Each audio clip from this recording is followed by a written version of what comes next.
નમસ્કાર, Gujarat ફર્સ્ટના social media પ્લેટફોર્મમાં આપનું સ્વાગત છે। હું છું આપની સાથે વિકાસ મુકવાણા। તો છેલ્લા ઘણા દિવસથી સસ્પેન્સ હતું કે આખરે નીટની એક્ઝામને લઈ શું થશે, કારણ કે રાજસ્થાન એસઓજી એ બાબતે તપાસ કરતી હતી અને હવે કન્ફર્મ થયું છે કે નીટની એ જે એક્ઝામ છે એ આખી રદ કરી દેવામાં આવી છે। અગાઉ 2015માં પણ આપણે જોયું હતું કે પરીક્ષા કેન્સલ થઈ હતી, ત્યારબાદ ઘણા બધા વર્ષોમાં ગુજરાત, યુપી, બિહારમાં આવા આક્ષેપ થતા રહ્યા, પણ આ 2026માં પણ એવું સામે આવ્યું કે હજુ પણ જે એનટીએ છે એ સક્ષમ નથી કે ફૂલપ્રૂફ રીતે એ પરીક્ષા લઈ શકે। શું થયું છે? આખરે નીટ યુજી 2026ની જે પરીક્ષા છે એ રદ કરવામાં આવી છે। તમે જોઈ રહ્યા છો 3 મે 2026ના રોજ આ પરીક્ષા લેવામાં આવી હતી અને આ રદ કેમ કરવામાં આવી? ગેસ પેપર, જી હા, એક અનુમાનિત પેપર જે કોચિંગ ક્લાસ દ્વારા તૈયાર કરવામાં આવતું હોય છે અને એ જ્યારે મેચ કરવામાં આવ્યું નીટના પેપર સાથે તો ખબર પડી કે ભાઈ અહીંયા તો આ તમામ પ્રશ્નો એક સરખા છે। કેમિસ્ટ્રી, બાયોલોજી તમામ જે ક્વેશ્ચન એક સરખા હતા। તપાસ કરતા અંતે માલુમ પડે છે કે ભાઈ આ પેપર હવે લીક થઈ ગયું હતું અને હવે એના પર તપાસ એજન્સી સીબીઆઈને તેની તપાસ સોંપવામાં આવી છે। 3 મેના રોજ આ પરીક્ષા લેવાઈ હતી। 22 લાખ કરતાં વધારે વિદ્યાર્થીઓ પરીક્ષા આપી હતી। મેડિકલમાં જો તમારે એન્ટ્રન્સ થવું છે, મેડિકલ સીટ તમારે મેળવવી છે તો નીટની એક્ઝામ તમારે ક્લિયર કરવી ખૂબ જરૂરી છે। બેઠકો કેટલી છે? 1.27 લાખ જેટલી બેઠકો, એની સામે 22 લાખ જેટલા વિદ્યાર્થીઓ દિવસ રાત મહેનત કરે। ન માત્ર વિદ્યાર્થીઓ પરંતુ એમના પરિવારજનો પણ ભોગવે। પિતા લોન ભરે, માતા એટલી મહેનત કરતી રહે અને બાળકો, વિદ્યાર્થીઓ દિવસ રાત મહેનત કરે। અંતે શું પરિણામ મળે છે કે ભાઈ અમે એક સુરક્ષિત માહોલમાં પરીક્ષા ન લઈ શક્યા એટલે પરીક્ષા રદ કરીએ છીએ। જાણે કે ઉપકાર કરતા હોય એવી રીતે એમ કહે છે કે હવે તમારે ફી નહીં ભરવી પડે, ફરી રજીસ્ટ્રેશન નહીં કરવું પડે। અરે મહારાજ, તમે અહીંયા પરીક્ષા એ સંપૂર્ણ સુરક્ષિત માહોલમાં ન લઈ શક્યા એટલે આ પરિસ્થિતિ છે ને એમાં જે મહેનત કરનાર જે વિદ્યાર્થીઓ છે એની પરિસ્થિતિ અત્યારે બગડી છે। પણ અમે પણ અપીલ કરીએ છીએ કે કોઈ પણ જે અપડેટ આવે છે એ ઓફિશિયલ વેબસાઇટ છે neet.nta.nic.in, એના પરથી જ તમામ અપડેટ લો, કારણ કે આવા માહોલમાં કોઈ પણ અફવા ફેલાઈ શકે છે તો એના પર જ તમે ધ્યાન આપો। હવે તમને બતાવું કે જે આ નીટની એક્ઝામ છે એ છે શું? National eligibility cum entrance test કહેવામાં આવે છે, જે ભારતની સૌથી મોટી મેડિકલ પ્રવેશ પરીક્ષા છે। તમે જો આ નીટ એક્ઝામ પાસ કરો તો તમારે એમબીબીએસમાં એડમિશન હોય કે બીડીએસ કે બીએમએસ કે બીએચએમએસ કે બીવીએસસી, એ તમામ કોર્સમાં પ્રવેશ મળે છે।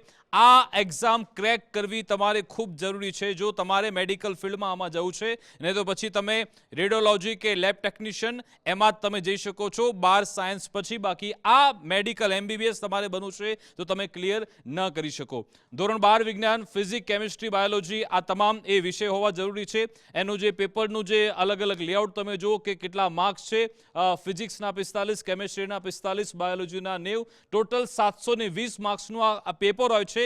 3 કલાકનો સમયગાળો હોય છે, 3 કલાક અને 20 મિનિટનો આખો જે સમયગાળો હોય છે અને ક્યાં ક્યાં પ્રવેશ મળે છે એ પણ તમે જોઈ લો। સરકારી મેડિકલ કોલેજ, એમ્સ હોય, ઝિપમેર હોય, તમામ જેટલી પણ બેઠકો છે તમે નીટના આધારે ત્યાં પ્રવેશ મેળવી શકો છો। પ્રાઇવેટ મેડિકલ કોલેજમાં જવું છે તો પણ નીટ પાસ તો કરવી જરૂરી છે। ડેન્ટલ, આયુષ, વેટરનરી કોર્સ આ તમામ જગ્યાએ તમે નીટના આધારે જઈ શકો।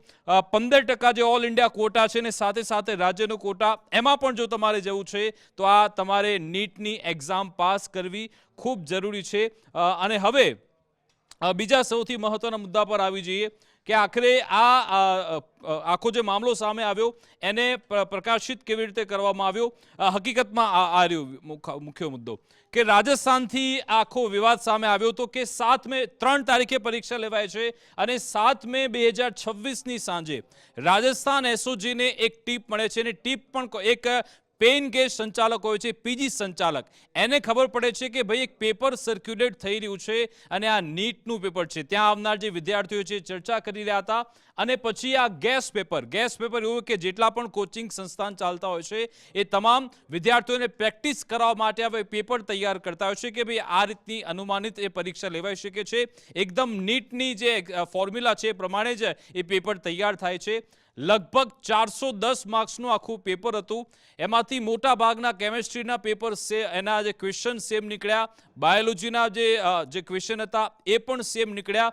અને એ જે પીજી સંચાલકની એક ટીમ રાજસ્થાન એસઓજીની વિગત મળે છે, પછી રાજસ્થાનના ડીજીપીની જાણકારી મળે છે, અલગ અલગ જગ્યાએ રેડ થાય છે અને મોબાઈલ ડેટા હોય કે પછી ત્યાંના લોકેશન એ તમામના આધારે પોલીસની ટીમ તપાસ કરે છે. જે ફરિયાદ થઈ એના આધારે પછી સેન્ટ્રલ એજન્સી સુધી પણ આખો આ વિવાદ લઈ જવામાં આવે છે. 7 મેના રોજ કન્ફર્મ થઈ જાય છે કે હા કંઈક આમાં ગોટાળો તો વાગ્યો છે અને 8 મેના રોજ કેન્દ્ર સરકારને પણ આ બાબતે જાણકારી આપવામાં આવી અને આજે નક્કી કરવામાં આવ્યું કે હા આ પેપર આ પરીક્ષા અમે કેન્સલ કરીએ છીએ. પણ સવાલ એ છે કે નીટ માટેની પરીક્ષા લેવા માટે એક આખી એસઓપી તૈયાર છે કે એના ક્વેશ્ચન પેપર કોણ તૈયાર કરશે, ક્વેશ્ચન પેપર કેવી રીતે વિદ્યાર્થીઓ સુધી પહોંચશે, એમાં ખૂબ જ ગુપ્ત રીતે આખી પ્રક્રિયા થતી હોય છે. તો અંદર ઘરનો ભેદી કોણ છે, શું એ બહાર આવશે ખરા? ગુજરાતમાં પણ આવા પેપર લીકના ઘણા કિસ્સા સામે આવી ચૂક્યા છે, પણ ક્યારે પણ એ મોટા માથા તો સામે નથી આવતા. પીજીવીસીએલની ઘણી પરીક્ષાઓ રદ થઈ ગઈ. આપણે જોયું હતું કે બિન સચિવાલય ક્લાર્ક એનો તો કેટલો વિવાદ થયો હતો ગુજરાતમાં. એનું શું થયું? એક એજન્સીની વાત કહેવામાં આવી હતી કે દિલ્હીમાં બેઠા બેઠા આ બધું થયું છે અથવા તો ભારતની બહાર આ બધું ષડયંત્ર થાય છે.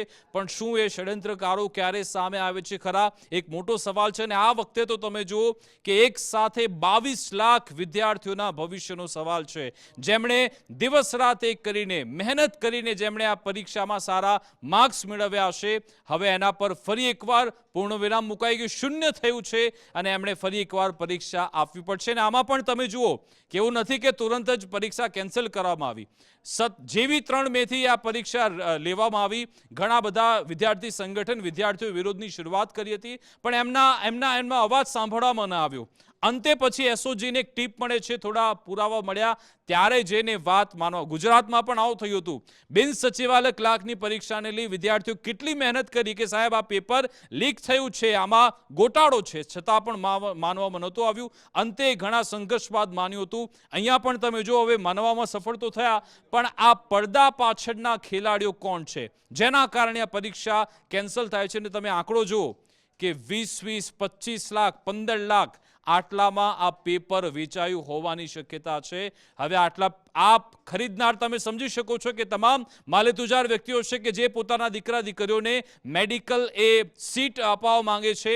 જે ગરીબ વિદ્યાર્થીઓ જે મહેનત કરે છે એ તો આટલા 15-20 લાખ આપી શકવાના નથી. એટલે એ આખી સિસ્ટમ છે, નેક્સસ છે, એને ઝડપવું જરૂરી છે. જોઈશું હવે આમાં સીબીઆઈ શું બહાર લાવે છે કે શું આખી આ જે ડેમેજ કંટ્રોલ તો થતો નથી ને, કારણ કે ઉહાપો દેશભરમાં જોરદાર છે. શું ડેમેજ કંટ્રોલ માટે તો ફક્ત સીબીઆઈની વાત થતી નથી ને, આમાં તો સુપ્રીમ કોર્ટે પણ સો મોટો લેવું જોઈએ અને આમાં તલસ્પર્શી તપાસ થાય. તમામે તમામ, ભલે કોઈ મોટો મગરમચ્છ કેમ ન હોય, એને કઠેડામાં ઊભો રાખવો પડશે અને ભવિષ્યમાં ક્યારે પણ આવો બનાવ ન બને એનું આપણે સુનિશ્ચિત કરવું પડશે. ખેર, પણ અત્યારે વિદ્યાર્થીઓને, વાલીઓને એ અપીલ અને સલાહ છે કે ઓફિશિયલ જેટલી પણ જાણકારી આપવામાં આવે છે નીટ તરફથી એને જ ફોલો કરજો.